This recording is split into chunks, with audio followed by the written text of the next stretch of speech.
Greetings everyone! It's been a long time since I've done a top 10 style ranking video, but I say that it's high time. With Power Rangers constantly expanding in many different avenues, from the future Netflix project to Jason David Frank's Legend of the White Dragon, I think it's fair to say that we've seen many powerful Power Rangers over the past few decades. So today, I wish to bring to you my list of the top 10 most powerful Power Rangers.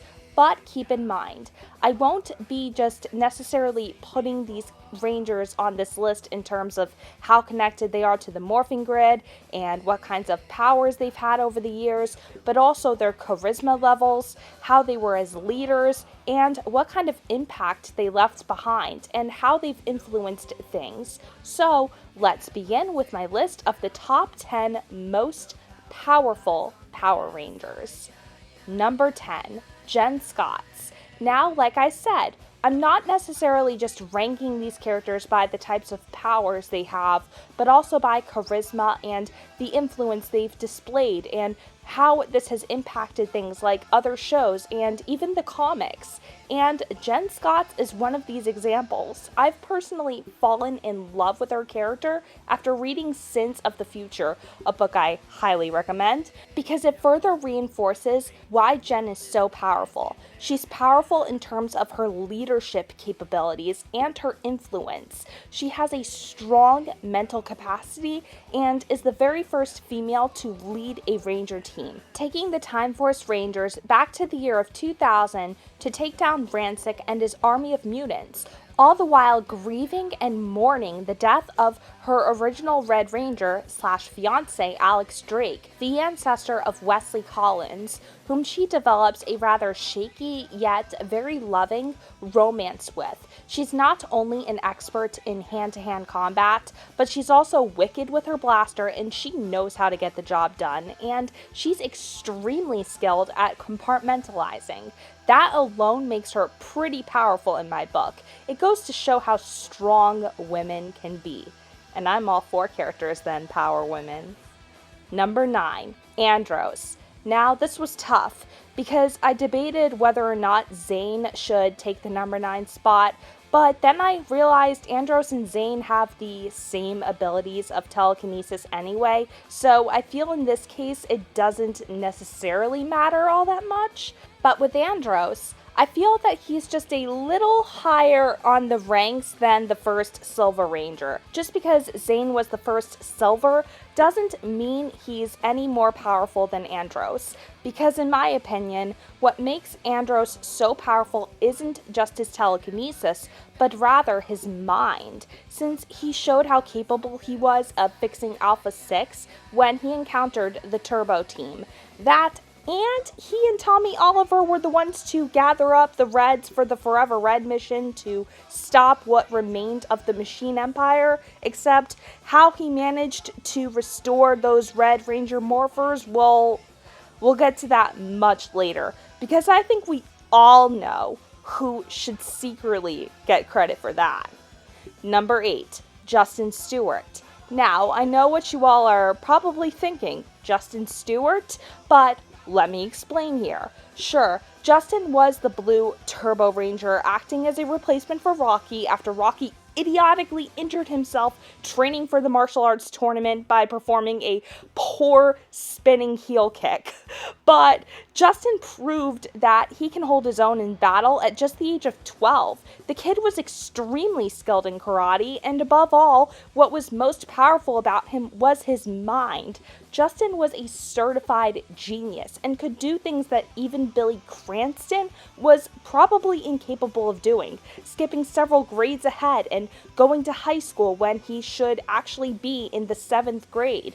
That, and Tommy even tells him in one episode of Turbo that Justin's mind is special and that he has a gift that shouldn't be wasted. And the way he fixed up his racer True Blue all by himself overnight, I'm sure nobody could do that quite as well as he could. I'm actually jealous of how smart the guy is. Number 7, Kat Hillard. Now, this would probably surprise a lot of you, but hear me out. I'm not saying this in terms of powers or abilities, but in terms of mental capacity. And in order to understand what I'm talking about here, we need to examine Kat's background and how she got integrated onto the show in the first place. Kat was first introduced to us as a girl that was put under an evil spell by Rita Repulsa, and in turn, we saw Kat do some pretty questionable stuff while evil, such as stealing Kimberly's power coin, as well as a photograph of Kimberly and Tommy, claiming Kimberly would no longer be Tommy's for very long. Some fans chalk this up to Rita passing on her jealous, bitter tendencies of losing Tommy, her original Green, to Kat, and I'm actually a big fan of that theory. It makes a lot of sense if you really think about it. But Kat proved to have a much stronger mental capacity and a strong capacity for empathy and compassion, which means she didn't stay under Rita's spell for very long. In fact, in Changing of the Zords, we saw her leering over Kimberly's unconscious form, and she had a moment where she felt genuinely sorry that this was happening to Kim. And in Different Shade of Pink, we saw Kat further fight Rita's magic when she had flashbacks of herself preparing to dive in front of judges for the Pan Global Games, which led to her hitting her head against the diving board and falling unconscious, and realizing what was about to happen to Kimberly, who was training for gymnastics under extreme exhaustion, rushed in to try and help her, and even called for help and got Kimberly to the hospital. If anything, this proved that Kat's mind was much stronger than Rita could have realized, and after she got the Pink Ranger powers, she proved that she could kick butt just as well as everyone else, and her ability to be so compassionate grew to her developing maternal tendencies, such as when she'd interact with Justin and act as a surrogate older sister for him, and her time during Turbo proved she was much more than a pretty face. If anything, Kat's journey on the show proves that the power of empathy and love can take you further than you realize, and that's why she's one of the most powerful in my eyes. Or maybe it's just a bit of bias on my part since I'm unapologetically both an Amy Jo and Kat Sutherland fan, but I digress. Number 6. Nate Silva. Nate was probably one of the coolest additions to Power Rangers Beast Morphers. A certified kid genius like Justin and Billy, Nate helped design the Beast Morphers equipment, developed their power source, MorphX, and the training simulations the team used. Growing up in Grid Battle Force, Nate always had a strong understanding of the morphing grid and how it worked, and at just the age of 10, refined it to create the substance of MorphX. Unfortunately, he also accidentally created Evox, the main antagonist of the story, by at first trying to experiment with ways to morph by using the cell shift morpher that belonged to the Ranger Operator Series Red Scott Truman. So yeah, he's capable of making things that are evil too, unintentionally. I'm sure Nate didn't mean it though, but he also used his brains for good by taking animal DNA for himself, and he created the Gold Ranger power source for the Beast Morphers team, which led to him not just becoming the Gold Ranger, but also creating a clone of himself named Steel, who acted as their Silver Ranger. So it's pretty safe to say that Nate is damn powerful, and he's pretty badass, and he's really earned his place. The kid is just awesome, plain and simple, and if you can't appreciate him for either his powers or even his intelligence for that matter, then there's something wrong with you. Number 5. Eric Myers. Now, I know the Time Force Rangers in general are powerful. Their technology alone, allowing them to travel back in time, proves that these characters hold a certain level of superiority over other Ranger teams. Why do you think Jason Font returned as Wes for the 25th anniversary? But Eric is by far more powerful than the rest of the Time Force Ranger team. He gained the quantum powers after learning the Time Force Rangers were searching for it, and he got to the quantum powers first. And he also fought his way through a 3-way battle with the other Rangers and Rancic to gain control over the Q-Rex Zord, giving him access to the most powerful Zord in the Time Force arsenal. But Eric went searching for the quantum powers for some inherently selfish reasoning. He wanted to outdo Wes. I covered in my Sins of the Future videos that Eric greatly resented Wes, seeing Wes as the guy who never had to work for anything in his life, whilst Eric grew up dirt poor and in an environment where nobody was there for him. So from my observation and the little understanding that I have about Time Force, it definitely reads as Eric went searching for the quantum powers because he wanted to not be in Wes's shadow. So of course, this made Eric a bit of an anti-hero. But it's also important to note that Eric swings back and he does in the end do the right thing, and was in turn the most powerful ally Time Force could have. Plus, him and Wes did come back for Forever Red during Wild Force. So clearly, Eric can hold his own, and he's had one of the most compelling arcs going from anti-hero to hero. He's one of the most well-rounded written characters the show has ever featured.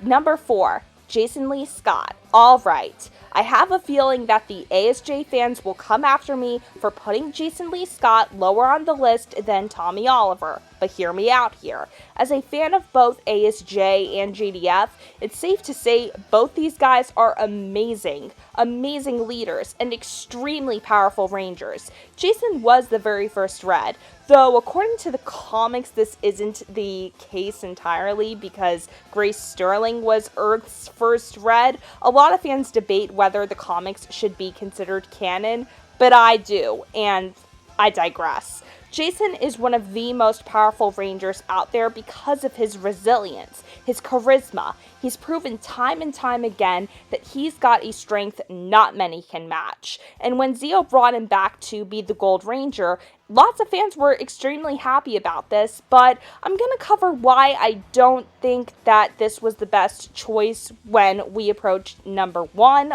on this list. I'm not saying Jason wasn't a good Gold Ranger, I just think someone else deserved that a little more. Anyway, as I was saying, Jason is incredibly strong, mentally and spiritually. This guy survived Rita's dark dimension when Tommy captured him. He helped lead the charge in Forever Red, and he came back during Beast Morphers to team up with Devin, Ravi, Zoe, and Nate, with a morpher that could tap into power sources he had control over in the past. So, it's safe to say, Jason is one of the most powerful Rangers to exist, period. Number 3, Ryan Mitchell. Now, start cutting some onions, because Ryan Mitchell's tale is actually kind of sad and tragic, and his development was one of the first where we saw the characters be taken even further than they ever could have during the 90s.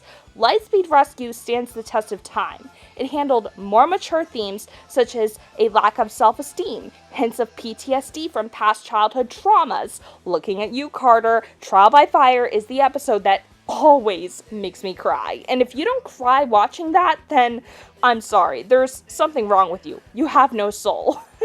Just joking there. And the character's choices affecting every single outcome. And Ryan Mitchell was definitely one of the characters most affected.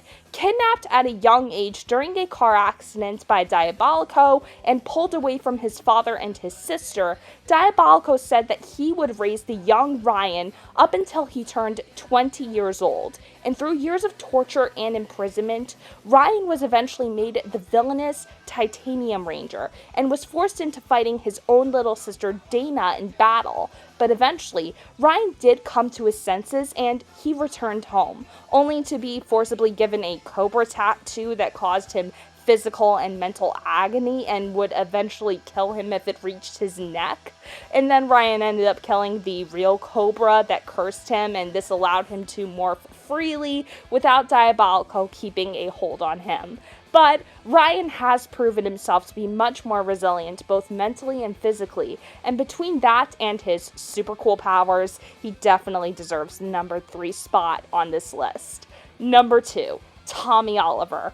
Okay, you're probably all wondering why Tommy Oliver is at number 2 and not at number 1, but that's because I personally feel that someone outranks him by a very thin margin.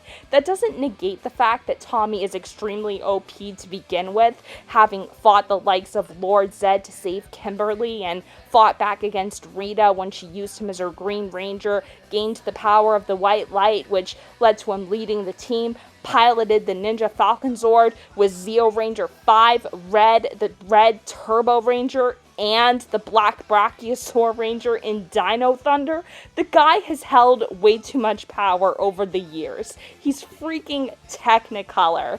But aside from having touched so much power over the decades, Tommy has also shown himself to be one of the most robust, having an extremely strong mental capacity, and he was able to get through multiple power drains, and his leadership over the 4 separate teams proves that Tommy is the greatest ranger of all time. Plus, his evil counterpart, Lord Draken, is equally OP, and shows what Tommy could become if he succumbs to the dark side of the Morphin Grid. It's pretty terrifying. And now, finally, at number 1, Billy Cranston. And yes, I mean it. And it's not just because I'm bitter about the way David Yost was treated by the showrunners. I genuinely believe Billy Cranston to be one of the most powerful of all the Power Rangers, and his arc proves this. Starting out as a shy nerd, always getting picked on by school bullies, Billy came into his own as an athlete and proved